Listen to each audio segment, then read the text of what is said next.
Olá! Provavelmente você já ouviu falar em nanotecnologia, certo? Mas você já se perguntou o que é isso? O que são nanopartículas? Para que elas servem? Como elas são feitas? Meu nome é Nathalie Rost e esse é o The Ross Science Posts.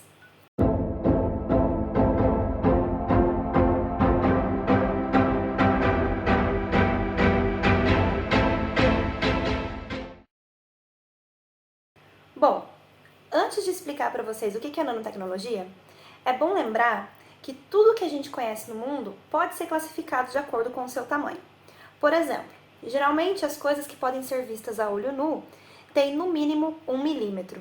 Abaixo disso, é necessário utilizar um microscópio óptico, por exemplo, para a gente visualizar bactérias e hemácias. Abaixo disso ainda, a gente só consegue visualizar os materiais com o microscópio eletrônico de transmissão. O microscópio eletrônico de transmissão, ele é um equipamento que tem altíssima resolução e é o que nos permite ver, por exemplo, as nanopartículas. Mas afinal, o que é uma nanopartícula?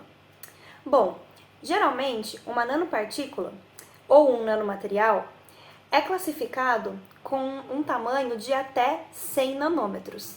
Para vocês terem uma ideia disso, pega o seu fio de cabelo, bem fininho. Agora imagina a espessura disso daqui. A espessura de um fio de cabelo tem 100 mil nanômetros.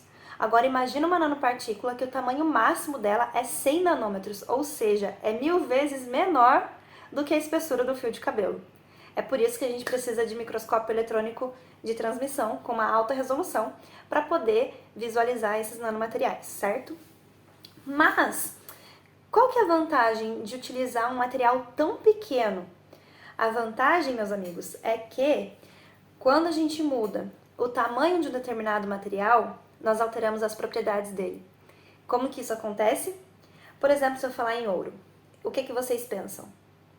Eu aposto que, como a maioria das pessoas, você pensou no ouro em joias ou na barra de ouro. Agora, e se eu falar nanopartículas de ouro? Você faz alguma ideia do que seja? Pois bem, as nanopartículas de ouro, ao contrário do ouro em barra, ou do que a gente chama do ouro em bulk, que é o tamanho normal, elas são uma solução que apresenta uma cor vermelho-vinho. Isso aqui são as nanopartículas de ouro. Mas, Natane, por que isso acontece? Como assim você transforma o ouro dourado em ouro vermelho? A resposta é simples. Eu mudei drasticamente o tamanho desse nanomaterial. Então, quando eu fiz isso, eu alterei a propriedade desse nanomaterial e interagi com a luz. E essa interação com a luz agora faz com que a gente enxergue uma solução vermelha e não dourada.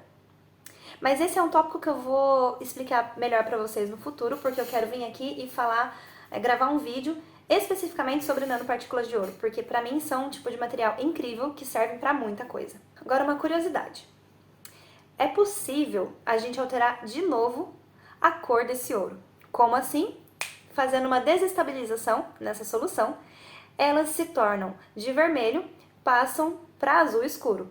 Isso porque a gente alterou o tamanho dessas nanopartículas mais uma vez. A gente fez com que uma nanopartícula ficasse muito próxima à outra. Mas, novamente, esse é um tema para o futuro.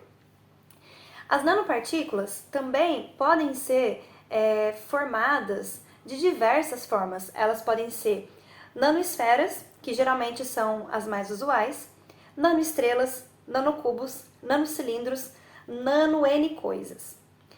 E também elas podem ser compostas por diversos tipos de materiais, como o ouro e a prata, separadamente, ou ainda o ouro e a prata juntos, quando você quer juntar a propriedade de diferentes materiais.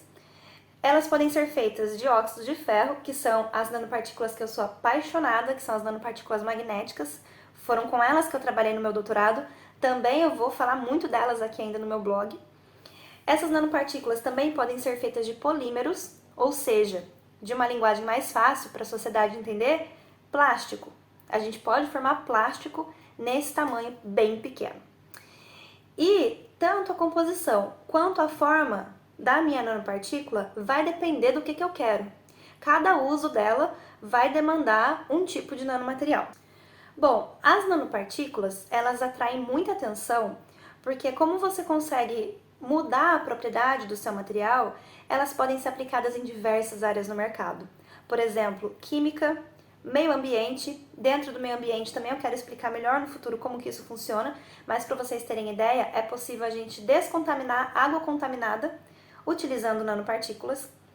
Também podem ser utilizadas nas indústrias têxteis, na formações de tinta, na computação, para desenvolvimento de dispositivos eletrônicos, engenharia, também para energia limpa, no desenvolvimento de células solares, e a aplicação que mais tem o brilho nos meus olhos quando eu vejo áreas da saúde.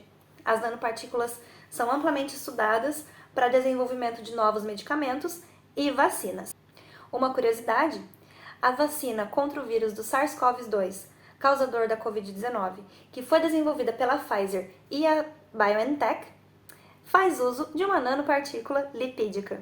Essa nanopartícula lipídica é responsável por entregar o material genético do vírus dentro do organismo humano e ensinar o sistema imunológico humano a combater esse tipo de organismo.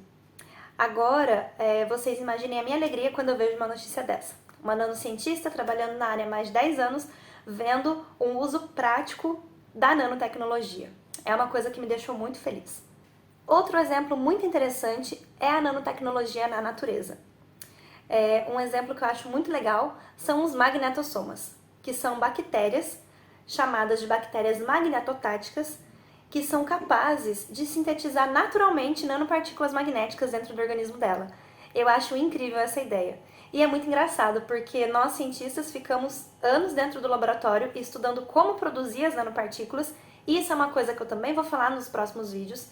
E a gente desenvolve protocolo, estuda, lê muito artigo, faz teste, coleta resultado para ter a nanopartícula o mais perfeita possível, o mais redondinha possível, com o tamanho mais certinho possível, e a bactéria faz isso naturalmente. A vida dela é fazer isso daqui. E eu achei muito interessante quando eu vi esse exemplo. E só uma curiosidade, existem cientistas que extraem essa nanopartícula de dentro desse tipo de bactéria para estudar esse nanomaterial. Esse processo é chamado de biomineração e as pessoas que trabalham com isso trabalham na área de bionanotecnologia. Outro exemplo é o camaleão, que tem a capacidade de mudar de cor porque na pele dele existem nanoestruturas que se reorganizam formando diferentes padrões de cores. O mesmo acontece para a asa da borboleta azul. Esse vídeo foi apenas uma introdução ao que é a nanotecnologia, o que são nanopartículas, e no futuro eu vou trazer muito mais conteúdos mostrando principalmente aplicações específicas de cada tipo de nanomaterial.